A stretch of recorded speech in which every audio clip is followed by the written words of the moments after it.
in 3, 2, 1. CNN's Anthony Bourdain tragically kills himself. President Trump goes to war with other members of the G7, and the North Korean talks approach. I'm Ben Shapiro. This is The Ben Shapiro Show.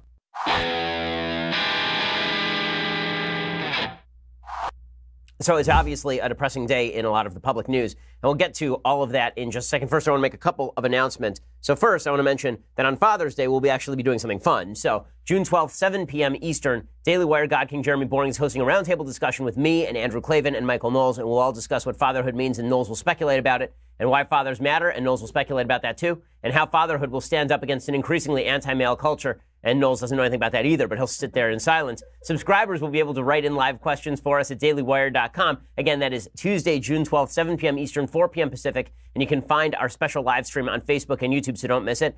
Also, make sure that you check out Alexa and Google. You can now apparently get the show when you use Amazon Alexa and all the rest. So you can check out our permanent posts over at Facebook and Twitter to find out how exactly to get the show through those mechanisms. Okay, before I jump into the news, and there is a lot of news to get to today, first I want to say thank you to Peter Millar. So Peter Millar is a clothing company, and they were founded in 2001 with a single cashmere sweater. They've grown into a premium American lifestyle brand featuring a wide range of casual sportswear, tailored menswear, and luxury performance golf apparel. It is all super comfortable, great looking stuff. I have a pair of pants from Peter Millar. I have a pair of shorts from Peter Millar. Their shorts are really first class. They're called the Salem Hydrate Performance Shorts, and they are extraordinarily comfortable, and they look really good. At least that's what my wife tells me. So recently, I've been receiving my style tips from the folks at Peter Millar, and you should check it out, because if you want to look Tony without spending tons and tons of money, Peter Millar is the place to do it. What's great about Peter Millar polo shirts is that they're really comfortable and they're easy to take care of.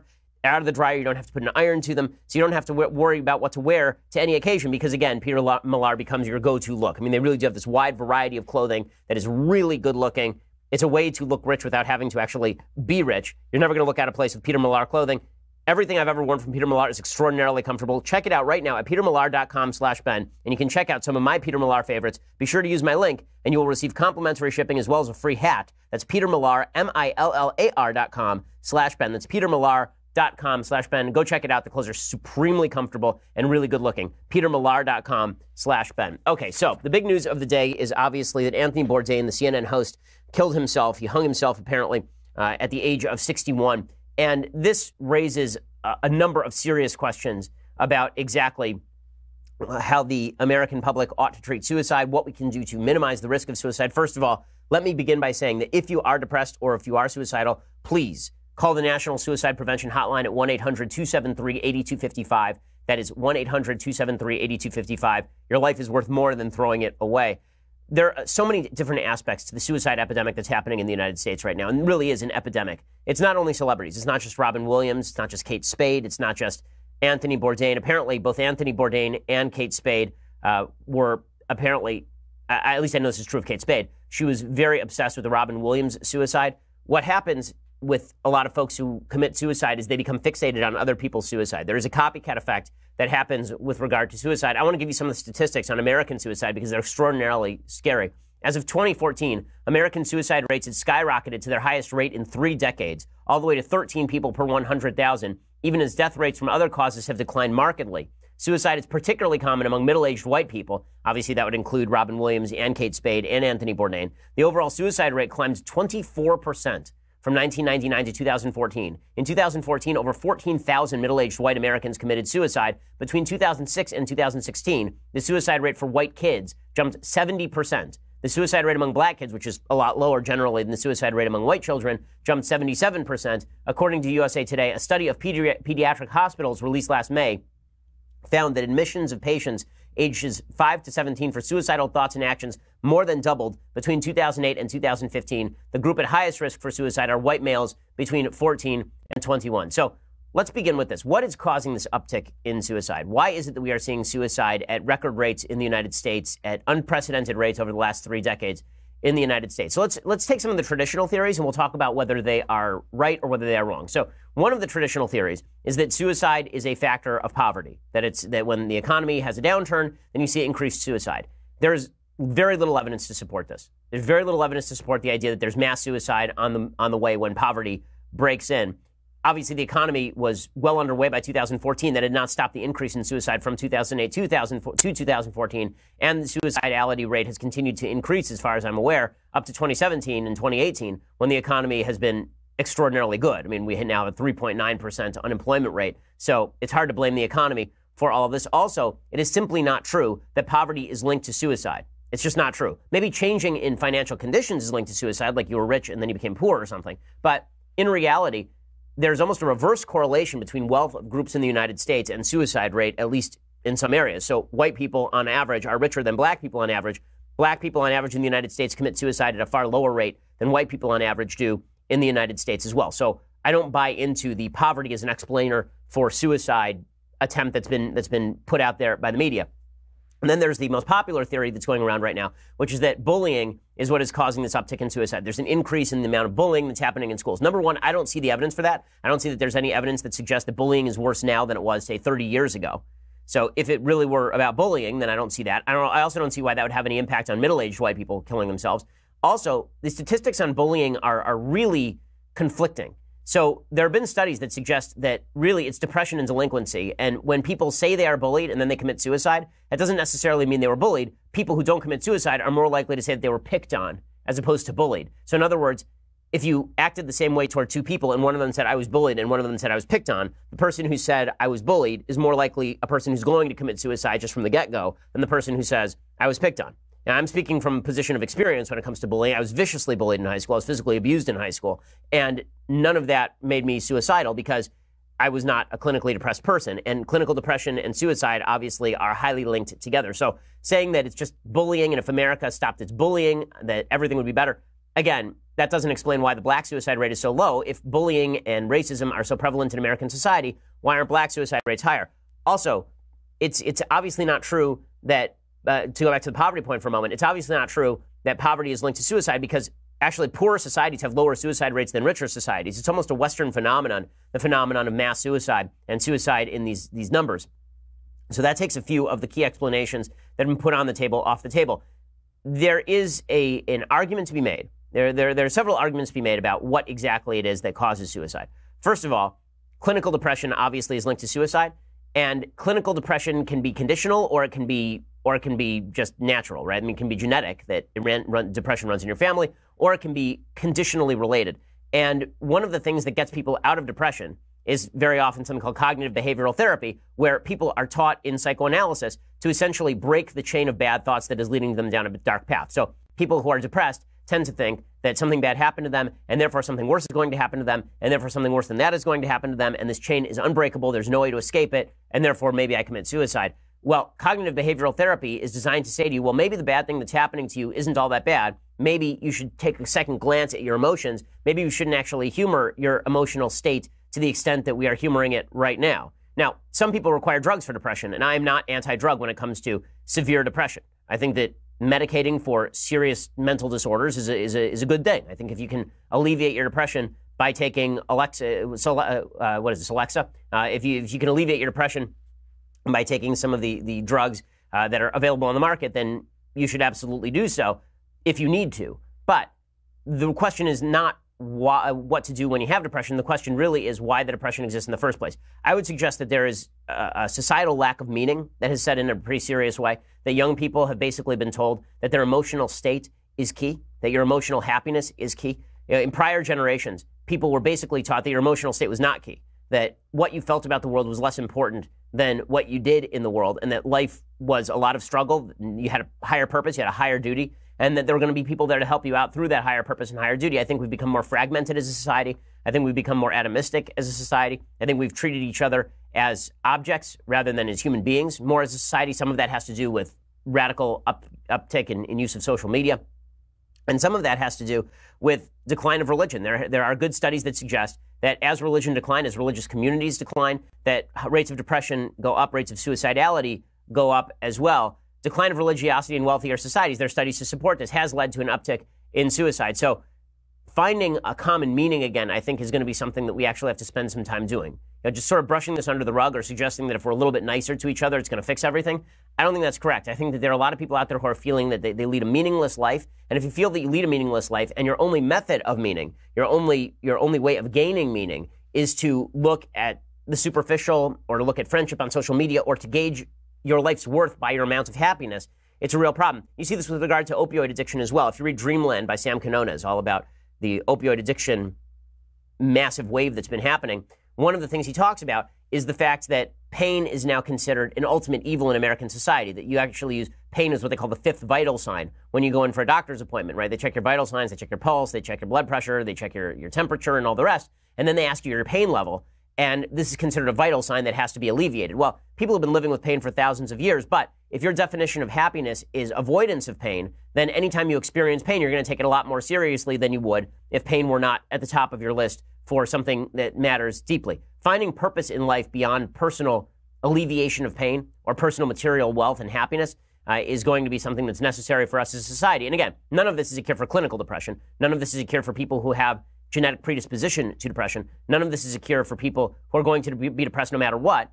But it is an argument that there are people who are on the borderline of depression, who are tossed into depression by a lack of meaning in our society. I don't think that was the case by Anthony Bourdain. Anthony Bourdain seems to me like somebody who is suffering from some serious demons for a long time. Here, for example, is Anthony Bourdain talking about some of the demons that he and his fellow cooks sometimes experience. One of the painful, enduring lessons that you learn in the restaurant business, why chefs are, tend towards drinking too much, and long periods of self-loathing and depression, is because, experience teaches them again and again that people don't want the good stuff, that they insist on the bad stuff, and it's broken a lot of chefs. Okay, so, obviously this is somebody who's been suffering for a long time. He talked very openly about the fact that he had a drug addiction issue and that he'd suffered with depression for a serious amount of time. For folks like Anthony Bourdain, I'm not sure that there is necessarily a cure in the realm of meaning. I mean, this is a guy who had, by all accounts, a pretty rich, happy life. He was just suffering. But that doesn't mean that you right now can't help yourself. You should help yourself, okay? There is no excuse for suicide.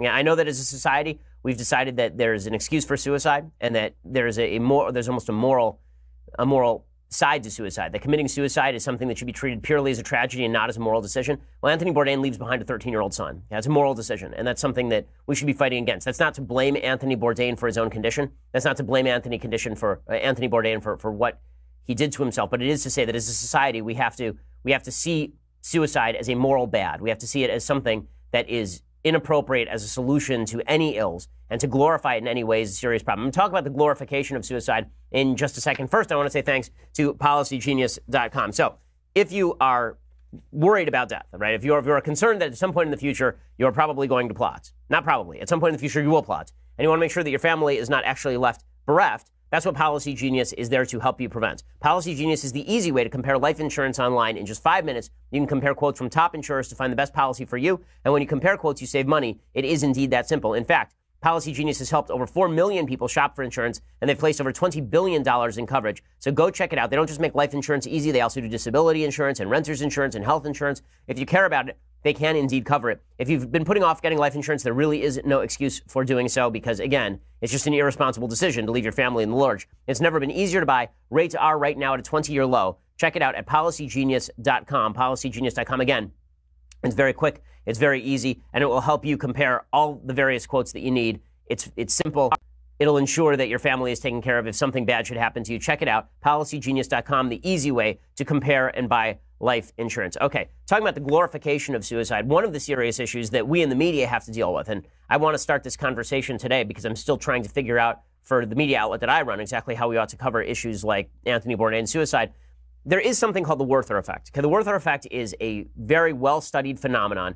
It's essentially copycat suicide. When a person who is very prominent commits suicide, there are a lot of people who begin thinking a lot more about suicide, fixating a lot more on suicide, thinking of it as a glorious out. I remember after Robin Williams' death, the Academy of Motion Picture Arts and Sciences put out a tweet of the genie, right, because Robin Williams played the genie, saying, "You're free now, genie." Okay, that sort of glorification of suicide is awful and actually promotes suicide, obviously.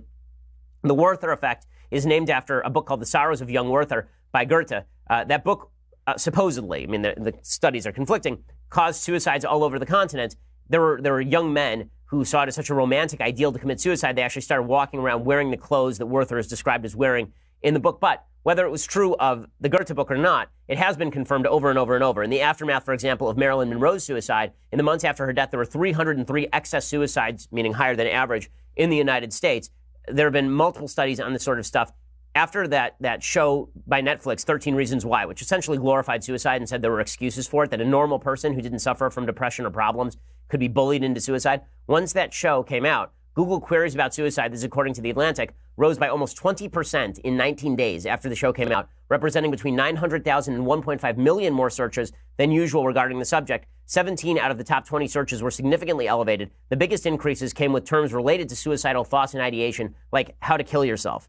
And many European countries actually have laws on the books that prevent the media from reporting about suicide, specifically to avoid this. In Venice, they had a spate of people throwing themselves on the train tracks, and I believe that they actually changed the law so that people could not report on that, and the rates of suicide by throwing yourself on a train track went down. Now, I'm not calling for abridgment of the First Amendment or laws on this basis, but in the same way that I've suggested that my media outlet will no longer report the names or faces of mass shooters, I'm seriously considering changing the rules here at the Daily Wire when it comes to coverage of celebrity suicide or suicide in general. There is something that I want to talk about in just one second called the Papageno effect. This is the counter argument. The media should actually cover all of this stuff. So the Papageno effect basically suggests that if the media covers this stuff in a positive way, if the media covers suicide in an attempt to dissuade you from committing it, that this lowers the rate of suicide. That really only applies when you are telling a story about somebody who's considering suicide and then didn't do it. So if you're covering somebody's actual suicide, it's very difficult to avoid people having dark thoughts about doing the same thing. The Papageno effect is named after Mozart's magic flute character because Papageno is a character in the opera who's considering suicide, and then he's talked out of it by essentially three young boys who are sprites or spirits. And that effect has not been all that well documented. It's a pretty recent study. I believe in Australia, they've done some studies on the Papageno effect. But the idea there is that the way to help make suicide less palatable to people is to show them stories of people who would have committed suicide but then did not go ahead and actually do it. In covering celebrity suicide, we may in fact be doing a serious disservice, and I'm admitting that that's what we're doing right now, and that's why I'm reconsidering, I'm considering right now actively what we should do as media outlets with regard to coverage of suicide. So there are a lot of issues to unpack here, but I think that we all tend to go surface level when it comes to the problem of suicide in America. We tend to think on the right that you can just bully your way through depression, which I don't think is generally true. We tend to think on the left that if we just cut out bullying and if we're just nicer to each other, then suicide goes away. I don't think that's true either. I think that we have a crisis of meaning in our society that is happening right now where young people don't know why they are living. What is the point of their life? Why exactly is it important for them to remain alive as opposed to killing themselves? And if we don't fill that gap with something, then that gap will be filled with nothingness. And that's a very scary thing. We need to come to grips with that. We need to come to grips with the fact that happiness in life cannot be linked to your material well-being. It has to be linked with a purpose. It has to be linked with something that matters. Right? People who believe that they are living for something that matters are far less likely to commit suicide, which is why you see that there's less of a suicide rate among people who are involved in communal activities, not just because there's a community there, but because they feel like they are pushing towards something greater. If we don't recapture that, if we become this atomized society where we're all individuals and we sadly tweet R.I.P. Anthony Bourdain when we see a suicide, I don't think that this crisis is going to get any better any quicker. I think that we have become a solipsistic society that is very inwardly focused, and that has some pretty negative ramifications, some pretty negative side effects. We need to start being other focused, and that doesn't just mean for those of us who are not clinically depressed reaching out to people who are clinically depressed. It means that people who are on the verge of depression is, I've lived with people with depression. Okay, depression is extraordinarily difficult to deal with, not just by the person who's dealing with it, but by everybody living with that person. If you've ever been in a house with somebody with depression, then you can feel it. It legitimately feels like there is a dark presence in the house with you. And I think one of the great lies that's told about depression is that depression is about lack of self-esteem. Depression is about complete focus on self. I've dealt with many depressed people, severely depressed people. I've people I'm close to who have been suicidal. From the outside, what it looks like is somebody who is so self-obsessed because they're tearing themselves down that they can't get out of it. And the cure to that is to get out of your own head. The cure to that, whether that requires a boost from some sort of drug, that's quite possible. But the cure for that is to live beyond oneself. And as a society, if we start living beyond ourselves, we're going to be a lot better off in terms of suicide than we will if we continue to go down this path of Instagram selfies and materialism and the idea that happiness can be bought with the price of $1, or that happiness consists in in essentially libertinism, that happiness consists in doing whatever you want whenever you want to do it, as opposed to living for a higher purpose. Happiness consists in living for a higher purpose. Without purpose, we are all here for no reason. And that's, I think, what the West is falling into. I think the West has fallen into a crisis of meaning that it's having a very difficult time pulling out of. That does have some political ramifications, and more importantly, it has some very serious spiritual ramifications as well. So, I feel terrible mostly for Anthony Bourdain's family. It's just a horrifying story. The same thing is true for Kate Spade. Again, if today you are having problems with depression, please go check out the National Suicide Hotline Prevention Line. Please go check that out, like right now. Don't wait, because your life does matter. Your life does matter. The number, again, is 1-800-273-8255, 800-273-8255. Okay, so I want to move on to President Trump at the G7 in just a second. First, I want to talk about movement watches. So you've heard me talk about movement watches, right? You've heard me talk about movement stuff. You've heard me talk about this right here, this brilliant, magical movement watch. This thing is great, okay? It's spectacular. The movement watch is clean. It is spare. It tells the time. It's not going to give you how many steps you walked in a day. It's not going to blow up your watch with text messages. Instead, the Movement Watch is going to give you the time in the classiest possible way and for a price that you can afford. Movement started off as a bunch of crowdfunded kids, a couple of crowdfunded kids, 2 college dropouts who started their own watch company. They've now sold 2 million watches in 160 plus countries, and they continue to expand the styles that they are making available to you. So check out their site right now. Their watches start at $95. At a department store, you're looking at $400 to $500 for these watches. Classic design, quality construction, styled minimalism. Get 15% off today with free shipping and free returns by going to mvmt.com/Shapiro. That's mvmt.com/Shapiro. See why the movement keeps growing. Check out their expanding collection. Again, these movement watches also, by the way, make fantastic gifts. So if you're still searching for that Father's Day gift and you want to make a last-minute Father's Day gift buy, go to mvmt.com/Shapiro. Check it out. mvmt.com/Shapiro for 15% off today. Free shipping, free returns. Join the movement. I love all their stuff. mvmt.com/Shapiro. Go check it out. That lets them know also that we sent you. Okay, so meanwhile, President Trump is going to the G7, and he is in a spat with everyone at the G7 because President Trump has this bizarre view that we will all be better off if he tariffs everyone. So a few preliminary points. There's been a lot of talk about how President Trump's tariffs are going to be good for the American economy, or how President Trump's tariffs are somehow going to help us in some serious way. It is not correct. Okay, I've said if you want to use tariffs as a way to ratchet down Chinese intellectual property theft, for example, then maybe you use it as a punishment. But you have to acknowledge that it's a punishment that also hurts the American taxpayer because we are now paying more for products. And for all the talk about the tariffs that are being placed on American products by Canada, the fact is the average U.S. tariff rate is 2.79%. When you average across all products that are imported, the tariff rate, it's 2.79%. Canada's average tariff rate is 2.44%. So Canada, in the same way as the United States, there are a bunch of lobbying groups that have lobbied to protect, sausage and dairy and various other products. But America has exactly the same sorts of tariffs because of lobbying groups here, right? We have 132% tariff on peanuts. You ever wonder why peanuts are so expensive? That's why peanuts are so expensive. 35% on tuna, 20% on dairy, 25% on trucks, 16% on wool sweaters. We have prohibitive sugar quotas, so that's why we use corn syrup here in the United States, is because we basically tariffed sugar out of existence. The United States does have a lot of tariffs on products. So do many other countries. We should work to remove all those tariffs, but ratcheting up tariffs, unless your goal is to ratchet down tariffs on the other side, doesn't seem to make a whole hell of a lot of sense, and it does damage the American taxpayer. There's a story today about President Trump's Section 232 tariffs on steel and aluminum imports. So according to AMM.com, which studies these markets, American metal markets aluminum foundry alloy premium, a price closely watched by automakers, climbed 15 to 17 cents per pound on May 11th, up 60% from the start of the year. The assessment for hot-dipped galvanized steel coil rose to $54.75 per hundredweight on May 31st, up 17% since the beginning of the year. This means that the price of your car is about to go up in a pretty significant way. And there's a White House economic analysis. The White House itself is acknowledging that tariffs are bad for the economy in a way that President Trump refuses to acknowledge that tariffs are bad for the economy. According to the New York Times, the findings from the White House Council of Economic Advisors have been circulated only internally and not publicly released, as is often the case with the council's work. But the determination comes as top White House officials continue to insist publicly that Mr. Trump's trade approach will be massively good for the U.S. economy. The analysis concludes that Mr. Trump's tariffs will hurt economic growth in the United States. That, of course, is no shock because tariffs always hurt the growth of the country that imposes the actual tariff. There's been a lot of talk about whether Congress is going to overrule President Trump. They probably will not, and that is an element of gutlessness on the part of the American Congress. Republicans, I don't care if you're Republicans or Democrats, you should be standing up when the policy is bad, and this is in your purview. And I understand that there are Republicans who are very afraid that President Trump is too thin-skinned on these issues, and that if they react by stripping him of authority on trade, that he's going to react by suddenly going and working with Nancy Pelosi and Chuck Schumer or something. I don't think that you can govern by being afraid of the President of the United States, just as I don't think the President of the United States should govern by being afraid of Congress.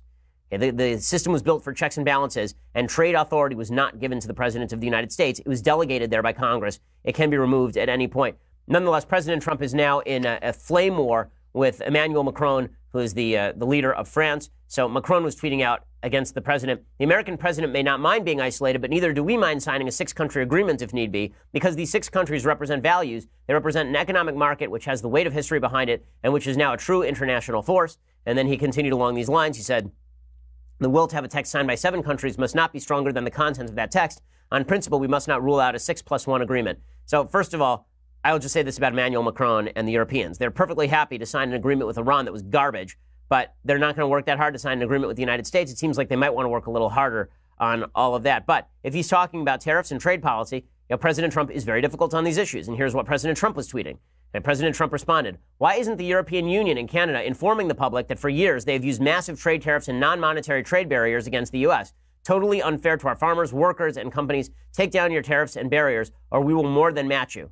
Okay, well, except that when we ratchet up our own tariffs and barriers, they ratchet up their tariffs and barriers, and it was Trump who started this thing by ratcheting up tariffs and barriers. The EU has announced that it's going to start imposing a sweeping round of tariffs on about $3 billion worth of U.S. products in retaliation after the White House's decision to hit European steel and aluminum products with duties. Trump continued along these lines. He said, please tell Prime Minister Trudeau and President Macron that they are charging the U.S. massive tariffs and create non-monetary barriers. The EU trade surplus with the U.S. is $151 billion, and Canada keeps our farmers and others out. Looking forward to seeing them tomorrow. Well, last sentence doesn't seem to link very well with the previous sentences. But if Trump's worry here is that there's a trade imbalance, that's just a dumb worry. I'm sorry. Economically speaking, that's ignorant. Okay? The idea that a trade imbalance is bad for the United States is foolish. You have a trade imbalance with your grocery store. Every time you go to your grocery store, you pay the money and you get groceries. Does this mean you got screwed by your grocery store? No, it absolutely does not. The national debt, the national deficit, these have nothing to do with trade surpluses or trade deficits. Okay, there's nothing great about a trade surplus. There's nothing terrible about a trade surplus. There are countries that have trade surpluses right now. Venezuela has a trade surplus. Okay, that means nothing. The question is whether consumers are able to access the products they want to access. And by the way, if there is a trade deficit, right, if we have a trade deficit with the EU, that means they have a bunch of U.S. dollars. What do you think they do with those U.S. dollars? Well, they can't use them in Europe. They have to expend them back here in the United States. They have what's called a capital account surplus. They have to take those dollars, they have to reinvest them in the United States. That means they either buy real estate, or they buy U.S. stocks, or they buy U.S. bonds. So all of the worry about the trade surplus, trade deficit stuff, it doesn't make a lot of economic sense. President Trump continues along these lines. He says, Prime Minister Trudeau is being so indignant, bringing up the relationship that the U.S. and Canada had over the many years and all sorts of other things, but he doesn't bring up the fact that they charge us up to 300% on dairy, hurting our farmers and killing our agriculture. Okay, I also don't like those trade barriers, but us ratcheting up our own tariffs hurts our own taxpayers. Again, it means that we have to pay more for the same products, which seems foolish. And then President Trump tweeted finally, this is at 12, looking forward to straightening out unfair trade deals with the G7 countries. If it doesn't happen, we come out even better. Well, that's not true. Okay, if we do not straighten out this is the problem with President Trump's view on trade. Again, if you were using this to actually ratchet down trade barriers, I'd be okay with that. But it seems like he's more than happy to walk away from the table without ratcheting down trade barriers, and that's not only a waste, it's just bad policy overall. President Trump, by the way, suggested something very foolish today. He suggested today that Russia should be added back into the G8. The reason that Russia was originally kicked out of the G8, the G7+1, is because Russia invaded Ukraine. And now without them getting out of Crimea, he's suggesting openly that he should instead allow them back into the G8. This doesn't make any sense at all. Here's what Trump had to say about it. I love our country. I have been Russia's worst nightmare. If Hillary got in, I think Putin is probably going, man, I wish Hillary won, because you see what I do. But with that being said, Russia should be in this meeting. Why are we having a meeting without Russia being in the meeting? And I would recommend, and it's up to them, but Russia should be in the meeting. It should be a part of it. Okay, this is just wrong. Russia should not be a part of the meeting. Russia is, in fact, one of the leading sponsors of violence on planet Earth right now. They are responsible for acts of terrorism. I mean, no, they should not be in the meeting. And for Trump to say this is just an act of ignorance. Now, one thing that I think Trump is right about is he is leaving mid-morning on Saturday. So he's going to stick around the G7 for about 5 minutes, and then he's going to leave. He's not going to stick around for sessions on climate change and the environment. First of all, I generally think that these sorts of high-level meetings are photo ops and foolish. I don't think that they actually have anything to do with getting anything done. It's usually low-level negotiators who actually get these things together. But if they are for anything, it's about showing solidarity, and President Trump continues to avoid doing that. I think that it's good not to show solidarity on the Iran deal. I do not think that it is good not to show solidarity when it comes to a more open world trade order. And again, that's not a new world order. Okay, that's not what I'm talking about. I'm talking about you as a consumer have the right to pick which products you wish to buy or with whom you wish to do business. Okay, so in just a second, I'm going to get to the mailbag. And also, I want to talk about a leak investigation that has been going on and that is somewhat troubling. First, I want to say thanks to our sponsors over at Keeps. So, you're losing your hair, okay? You're probably losing your hair. If you're a dude, look at your dad. The chances that you're going to look like your dad in 20 years are basically 100%. So, if you are losing your hair right now, or if you're looking at dad and figuring he lost his hair, so you probably will as well, you need to go to my friends over at Keeps. There is a solution. There are 2 clinically proven medications that let you keep your hair, and now they are inexpensive and easy to get. You don't need to lose that hair. For 5 minutes now and just $1 a day, you never have to worry about hair loss again. So I use Keeps for precisely this reason. My father had male pattern baldness. I do not wish to experience the same. That's what Keeps helps you prevent. So here's how it works. You go to Keeps.com. Sign up takes less than 5 minutes. You answer a few questions and you snap some photos using your computer or your phone. A licensed doctor remotely reviews that information and recommends the right treatment for you, all without you ever leaving your couch. Keeps offers generic versions of the only 2 FDA-approved hair loss products out there. Some of you probably tried them before, but they are really cheap. They're really easy to get. Keeps is only $10 to $35 a month, which is a lot cheaper than the alternative, let me tell you. I know. One heck of a deal for getting to keep your hair. To get your first month of treatment for free, go to keeps.com/Ben. That's KEEPS.com/Ben. Again, keeps.com/Ben, and get a free month of treatment. KEEPS.com/Ben. Great service. And again, no reason for you to lose your hair. Keeps.com/Ben. Use that /Ben so that they know that we sent you. Okay, I have a lot more to get to on the show. But you're going to have to go over to dailywire.com and subscribe to get it live. So if you want to ask questions, today is the day. And at Daily Wire, you can subscribe and ask those questions for $9.99 a month. You can also get the Klavan Show live, the Knowles Show live.